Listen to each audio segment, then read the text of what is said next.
Selon un sondage récent, 63% des Israéliens soutiendraient Donald Trump, le président sortant, qui serait meilleur pour Israël. Ce que Trump fait aujourd'hui, je ne suis pas sûr que ce soit bon pour l'Amérique. Mais pour le peuple israélien, il a fait de très bonnes choses.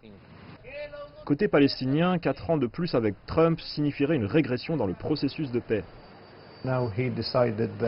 Selon les accords d'Oslo, Jérusalem est censée être négociable. Mais il a décidé que Jérusalem revenait à Israël. Deuxièmement, il a arrêté toutes les aides aux Palestiniens, y compris humanitaires.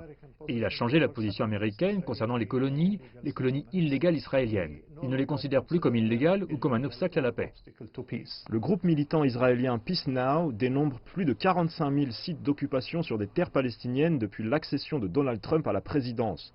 L'accord de paix du siècle du président américain a été rejeté par les dirigeants palestiniens qui n'ont pas participé à l'élaboration du plan. Alors qu'Israël établit des liens négociés par les États-Unis avec plusieurs pays à majorité musulmane dans la région, les analystes s'interrogent sur l'absence d'accord de paix portant la mention « voisin immédiat ». Les Palestiniens suivent généralement les élections présidentielles américaines avec beaucoup de cynisme. La politique américaine est toujours la même pour nous. Ils changent de visage, mais à la fin, ils font toujours la même politique.